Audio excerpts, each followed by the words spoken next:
قدر معزز سامعین، آپ کے سامنے اللہ رب العزت کی مقدس اور بابرکت کلام قرآن مجید فرقان حمید سورہ احزاب کی چند آیتیں تلاوت کی گئی ہیں،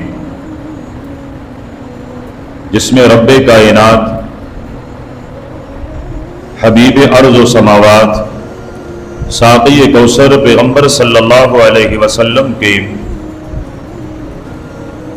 نام مبارک اور آپ کے ذات اقدس پر درود و سلام بھیجنے اور پڑھنے کا حکم دیتے ہیں،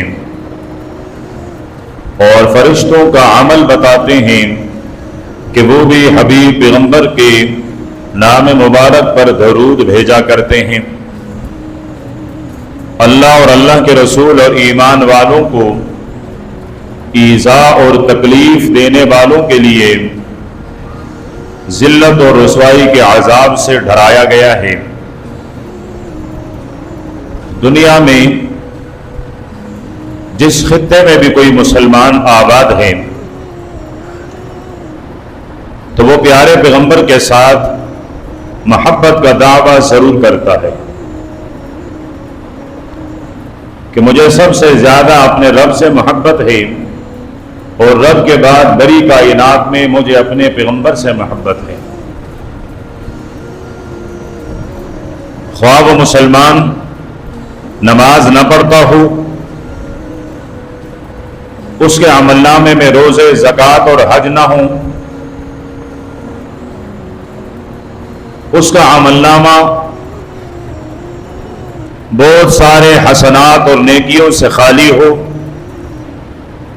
لیکن تب بھی اس کا دعویٰ یہ ہے کہ میں اپنی کل کائنات میں اپنی ساری دنیا اپنے پاک پیغمبر کے محبت اور اس کے نام پر قربان کرنے کو تیار ہوں۔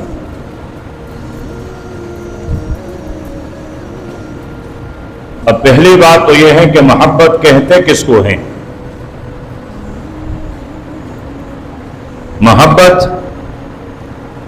آسان الفاظ میں وہ چیز ہے جو انسان کے دل میں پیدا ہو جائے، وہ داعیہ ہے، وہ میلان ہے، وہ جھکاؤ ہے جو کسی دل میں پیدا ہو کر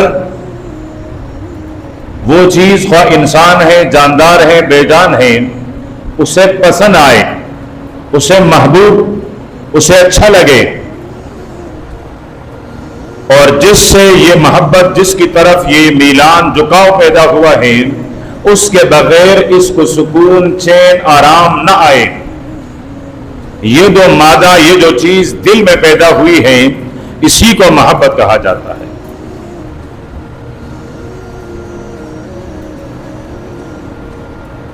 پھر پیارے پیغمبر کے ساتھ محبت ایمان کا لازمی جز ہے۔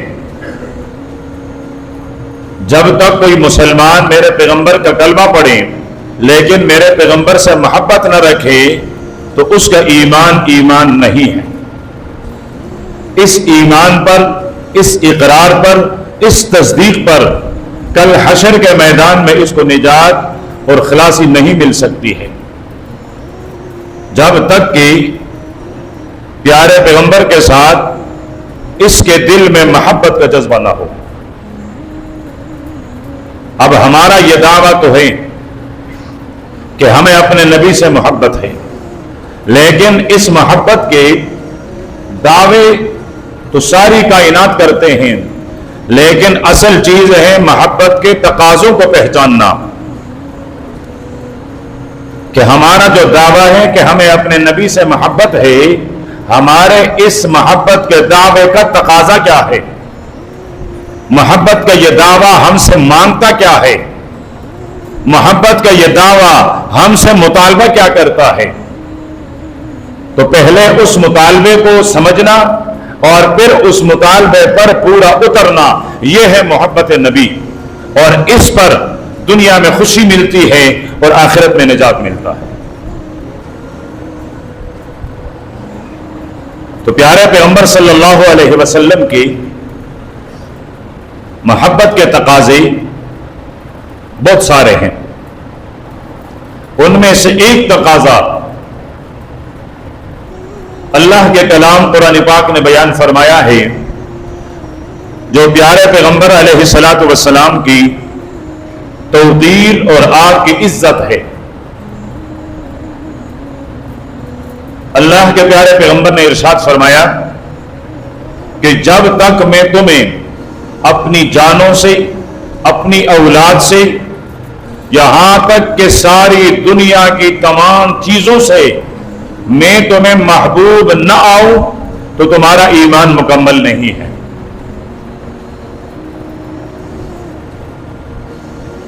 ایک طرف دنیا کے محبت، دوسرے پلڑے میں پیارے نبی اور آقا کی محبت.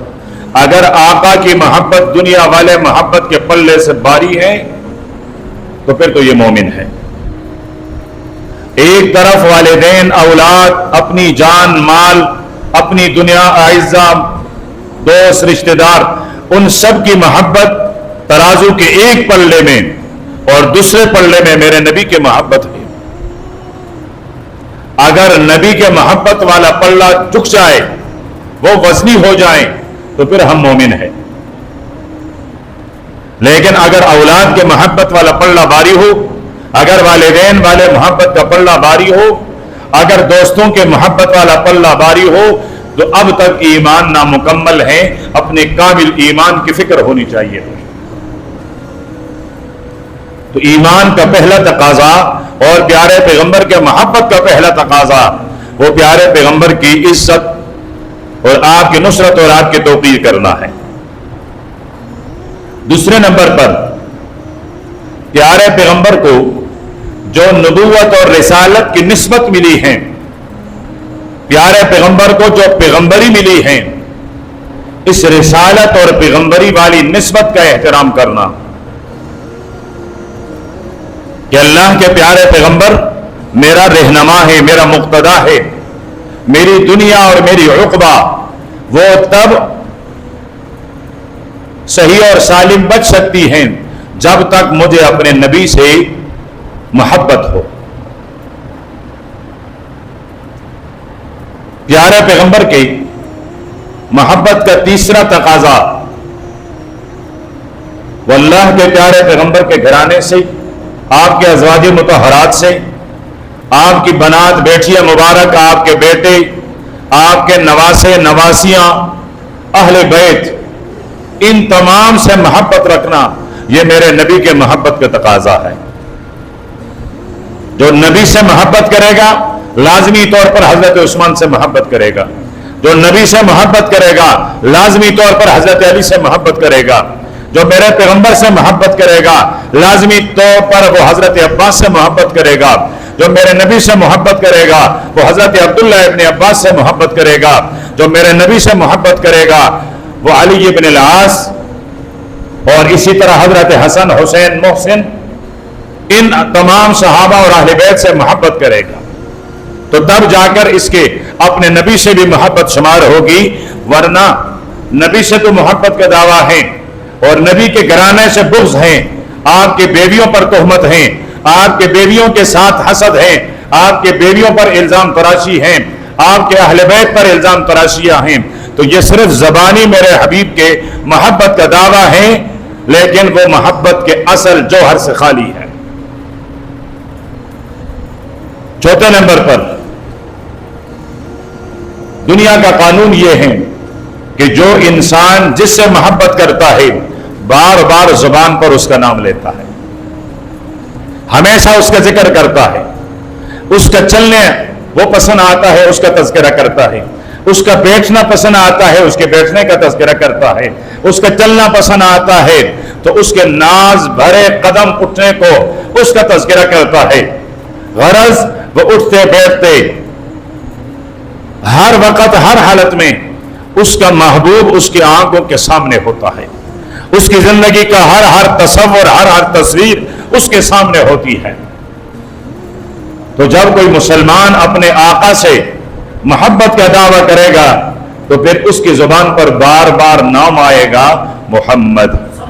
تو نبی کے محبت کا تقاضا یہ ہے کہ پیارے پیغمبر پر درود بھیجے جائیں، سلام پڑھا جائے، جو آیت پڑھی گئی ہے اللہ پاک فرماتے ہیں ان اللہ و ملائکتہ یصلون علی النبی، یقیناً اللہ اور اللہ پاک کے معصوم اور پاک مخلوق فرشتے نبی پر درود بھیجتے ہیں، سلام پڑھتے ہیں، اور پھر ہمیں حکم دیا گیا ہے کہ یا ایھا الذین آمنوا، یا ایھا الناس نہیں کہا اے لوگو، ورنہ قرآن پاک اللہ پاک یا ایھا الناس اے لوگو میرے حبیب پر درود بھیجو، فرمایا نہیں، یا ایھا الذین آمنوا اے ایمان والو، یعنی نبی پر درود و سلام وہ بھیجے گا جس کے دل میں ایمان ہو۔ اگر دعویٰ ایمان کا ہے اور میرے نبی پر درود و سلام نہیں ہے، میرے نبی پر اس کا ذکر خیر محبت کے ساتھ نہیں ہے، تو سمجھ لو کہ اس کا ایمان کامل نہیں ہے۔ کامل ایمان کے لیے ضروری ہے کہ پیارے پیغمبر پر درود بھیجا جائے۔ اب درود کے فوائد کیا ہیں؟ میں نے تھوڑی سی کوشش کی ہے، تھوڑی سی محنت کی ہے اور جمع کیا ہے پیارے پیغمبر پر درود پڑھنے کے 40 فوائد، کہ جب کوئی مسلمان درود پڑھتا ہے تو اس کی زندگی میں کون کون سے فوائد، کون کون سے ثمرات، کون کون سی خوبیاں، کون کون سے کمالات اس کی زندگی کا حصہ بنتی ہیں۔ لیکن اب 40 تو بیان بھی نہیں ہو سکے گا، اور 40 تم سنو گے بھی نہیں، اور 40 تم یاد بھی نہیں کرو گے۔ میں چند بیان کرتا ہوں۔ میرے پیغمبر پر درود پڑھنے کا پہلا فائدہ، اللہ کا جو حکم ہے اس حکم پر عمل ہو جائے گا۔ اللہ کا حکم ہے نا، ایمان والو صلو علیہ، یہ صلو امر ہے، حکم ہے، تو اللہ پاک کے حکم کو ماننا واجب ہے، لازم ہے، ضروری ہے۔ تو جب ہم پیارے پیغمبر پر درود بھیجیں گے تو اللہ پاک کی طرف سے جو حکم ہے اس حکم کی تعمیل ہو جائے گی۔ یہ سب سے پہلا فائدہ، اور یہ سب سے بڑا فائدہ، اس لیے کہ میری اور آپ کے تخلیق کا مقصد ہی اللہ پاک کے احکامات کو پورا کرنا اور اللہ پاک کے احکامات کی تعمیل ہے۔ دوسرا فائدہ، جب کوئی مومن مسلمان میرے آقا پر درود پڑھتا ہے تو درود پڑھتے ہوئے یہ اللہ پاک کی موافقت کرتا ہے، اس لیے کہ آیت میں ہے اللہ اپنے نبی پر درود بھیجتا ہے، اور اللہ کا درود بھیجنا اپنے نبیوں پر رحمت کی بارش ہے۔ جب تک دنیا میں تھی رحمت کی برسات آپ پر برستی رہی۔ جب آپ روزے مبارک میں آرام کر رہے ہیں، 24 گھنٹے اس روزے پر میرے رب کی رحمتوں کی برسات برستی ہے۔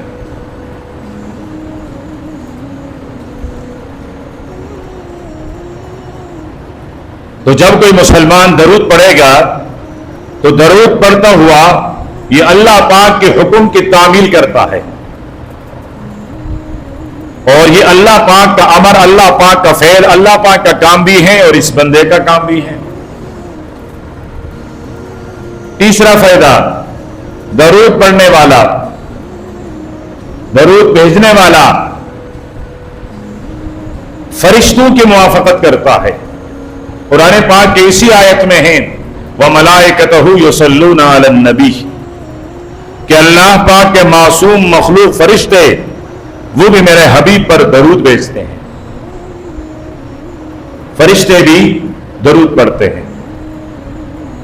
ایک تاریخی روایت میں ہے کہ جنت کے جتنے درخت ہیں ان درختوں پر جتنے پتے ہیں اس ہر پتے پر میرا نبی کا نام لکھا ہوا ہے، اور جب ہوا گزرتی ہے اور وہ پتے آپس میں ٹکراتے ہیں تو پتوں کے آپس میں ٹکرانے کی جو آواز بنتی ہے وہ آواز میرے پیغمبر پر درود بھیجنے کی ہوتی ہے۔